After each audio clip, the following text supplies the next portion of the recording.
বিএনপির যারা নেতাকর্মীরা আছেন তারা কিন্তু বিমানবন্দরের এই কেপিআই এলাকাটিতে প্রবেশ করছেন না এবং যাদের পারমিশন রয়েছে শুধুমাত্র সিনিয়র নেতা এবং বিএনপির মিডিয়া সেল তারাই শুধু প্রবেশ করছেন, এছাড়া কিন্তু তারা প্রবেশ করছেন না। সবাই বিমানবন্দরের বাইরে যে গেটটি রয়েছে সেই গেটের বাইরে অপেক্ষা করছেন এবং অনেকেই আসলে সমাবেশ স্থলের দিকে যাচ্ছেন।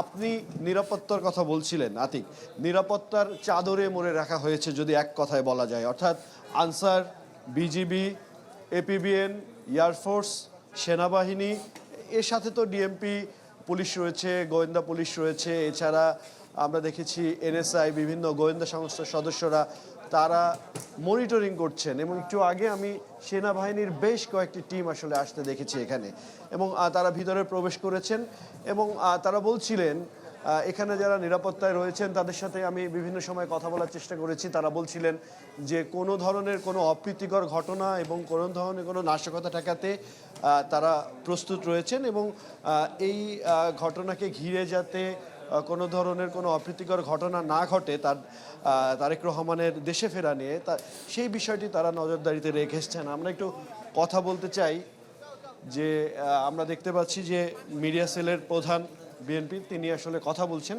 আমরা একটু সরাসরি চলে যেতে তাই তার সাথে একটু কথা বলতে চাই। নির্বিঘ্ন করবার চেষ্টা করবেন।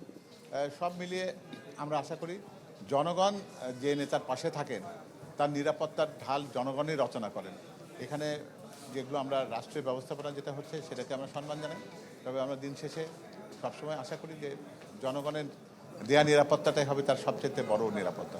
দুঃখিত, আমি একটু আপনার সাথে একটু কথা বলতে চাই। একটু আগে আপনি বলছিলেন যে দর্শকদের আপনার মাধ্যমে জানাতে চাই তারেক রহমানের দেশে ফেরা তারপরের কার্যক্রমগুলো আমরা একটু জানাতে চাই আপনার মাধ্যমে। আপনারা সবাই জানেন যে জনাব তারেক রহমান তার বিমান আশা করছি আমরা 11:30 নাগাদ ঢাকায় হযরত শাহজালাল আন্তর্জাতিক বিমানবন্দরে মাটি স্পর্শ করবে এবং তারপরে বিমানবন্দরে খুবই অনাড়ম্বর একটা সংক্ষিপ্ত তার একটা অভ্যর্থনা পর্ব রয়েছে। আমাদের স্থায়ী কমিটির সম্মানিত সদস্য শুধু, আর তার বাইরে কেউ যাবেন না এবং তাদের কিছু ঘনিষ্ঠ আত্মীয়দের কয়েকজন হয়তো বিমানবন্দরে উপস্থিত থাকবেন এবং তারপর তিনি প্রকৃত পক্ষে বা প্রকৃত অর্থে যেটা বোঝায় বাংলাদেশের মাটিতে পা রাখা সেটাই ইনশাল্লাহ তিনি করবেন এবং তারপর তার মোটর বহর সেটা ওনার মাকে দেখার জন্য এভারকের হাসপাতালে যাবে, যার জন্য উনি যে রাস্তাটি বেছে নিয়েছেন সেটা যেন জনগণের দুর্ভোগের কারণ সৃষ্টি না করে অপেক্ষাকৃত প্রশস্ত এবং যেটাতে যাতায়াত কম থাকে একটু সেরকম একটা এক্সপ্রেসওয়েতে দিয়ে তিনি যাবেন। আপনারা জানেন যে 17 বছর ধরে এই দলের নেতাকর্মীরা অধীর আগ্রহে এই দিনটির জন্য অপেক্ষা করেছে। তাদের প্রিয় নেতা যিনি প্রায় 17টি বছর ধরে ভার্চুয়ালি তাদের সাথে সংযুক্ত হয়ে দলের ঐক্যকে ধরে রেখেছিলেন, সেই মানুষটিকে সামনে পেয়ে তারা এক নজর চোখের দেখা দেখবে তো খুব স্বাভাবিক।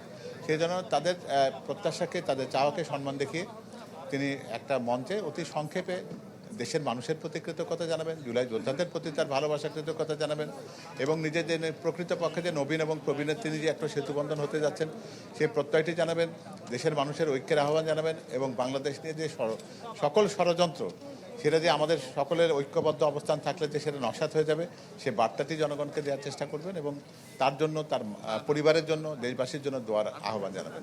তারপরে আসলে তিনি কোথায় যাবেন? তারপরে উনি আজকের দিনের জন্য তার মাকে দেখার পরে কর্মসূচিটা আমার মনে হয় যে এই পুরোটুকু শেষ করতে অনেক আমরা যে সময়টা ভাবছি সেটা হয়তো বাস্তবে নাও হতে পারে, কারণ তার মোটরকেট হয়তো ওই গতিতে এগোতে পারবে না। তো নিশ্চয়ই আজকে সেজন্য আর অন্য কোনো কর্মসূচি রাখা হয়নি। আগামীকাল সকাল থেকে তার অন্য কর্মসূচি শুরু হবে, সেটা আপনারা জানেন। তিনি শহীদ জিয়ার মাজারে যাবেন, জাতীয় স্মৃতিসৌধে তিনি তার শ্রদ্ধা জ্ঞাপন করবেন এবং জুলাই যোদ্ধাদের দেখার জন্য তিনি আজকে আমরা যেটাকে রাজধানীর যে পঙ্গু হাসপাতাল বলি যেটা সেখানে যাবেন। এই পরিকল্পনাগুলো রয়েছে এবং এরপরে আপনারা জানেন যে উনি ওসমান হাদির কবরে জিয়ারত করবেন। এরপরে তার কিছু আনুষ্ঠানিকতা রয়েছে, তার নিজস্ব কিছু কর্মযজ্ঞ রয়েছে, যেটা তার জাতীয় পরিচয়পত্র সংক্রান্ত কিছু কাজ আছে সেগুলো তিনি সম্পন্ন করবেন। ধন্যবাদ আপনাকে। একটা বিষয় একটু জানার কথা ছিল যে তারেক রহমান বারবারই বলছিলেন তার দেশে আসাটা আসলে তার উপর নির্ভর করে না, বিভিন্ন সময় তার সিকিউরিটি নিয়ে আসলে কথা হয়েছে, কনসার্ন হয়েছে, সেটি নিয়ে আমরা দেখেছি সিনিয়র নেতারা সরকারের সাথে কথা বলেছেন। সেই বিষয়টি সিকিউরিটি কনসার্নটা আসলে স্বরাষ্ট্র উপদেষ্টাও কথা বলেছেন, কতটুকু ইনশিওর করতে পেরেছেন আপনাদেরকে তার সিকিউরিটি বিষয়? এখানে মধ্যে একটু একটা ভ্রান্তি রয়েছে, এটি সংশোধিত হওয়া দরকার। তিনি কিন্তু কখনোই বলেননি যে তার আশার ব্যাপারটাতে অন্যের উপর নির্ভরশীল, এটা উনি বলেননি। উনি বলেছেন যে কিছু কিছু সিদ্ধান্ত গ্রহণ করার ক্ষেত্রে সবটা নিজে করা যায় না, সেটা উনি তার মার চিকিৎসা সংক্রান্ত বিষয়ে এটা বলেছেন যে উনি ওইটাকে প্রভাবিত করতে চাননি, কারণ ওই মুহূর্তে একটা সংকটপন্ন মুহূর্ত ছিল। আপনারা জানেন যে কাতারের আমিরে দেয়া এয়ার অ্যাম্বুলেন্সটি অপেক্ষমান ছিল। দেশ বিদেশের বিভিন্ন চিকিৎসা বিশেষজ্ঞ দলরা নিয়মিতভাবে মেডিকেল বোর্ডে ম্যাডামের সেই সংকটাপন্ন মুহূর্তে তারা তাদের স্বাস্থ্য বিষয়ক কার্যক্রম যেগুলো সেগুলো নিচ্ছিলেন, সিদ্ধান্ত নিচ্ছিলেন। জনাব তারেক রহমান তার পুত্র হিসেবে বেগম খালেদা জিয়ার চিকিৎসার ক্ষেত্রে যোগাযোগ রাখছিলেন, শুনছিলেন সব কিছু, কিন্তু কখনো প্রভাবিত করতে চাননি, কারণ তিনি তার মার সুচিকিৎসাকে নিশ্চিত করাটাকে গুরুত্ব দিয়েছেন। এখানে আবেগের জায়গা থেকে তিনি হঠকারী কোনো সিদ্ধান্তের মধ্যে যেতে চাননি বলে তিনি ওই কথা বলেছেন যে এই সিদ্ধান্তগুলো তিনি নিজে নিতে চান না, এই সিদ্ধান্তগুলো নেওয়ার নিয়ন্ত্রণটা উনি চিকিৎসকদের উপরে ছেড়ে দিয়েছিলেন। যার জন্য আপনারা লক্ষ্য করবেন যে এয়ার অ্যাম্বুলেন্সটা তৈরি থাকা সত্ত্বেও বেগম খালেদা জিয়ার চিকিৎসা কিন্তু আজকে বাংলাদেশেই হচ্ছে এবং এখানকার চিকিৎসকরাই করছেন। তো এটা নিয়ে নিরাপত্তাজনিত কারণে কিন্তু ওই কথাটি বলেছে, সেটা আমরা হয়তো নিজেরা বানিয়ে বা আমাদের নিজেদের ধারণা থেকে আমরা কথাটা বলছি।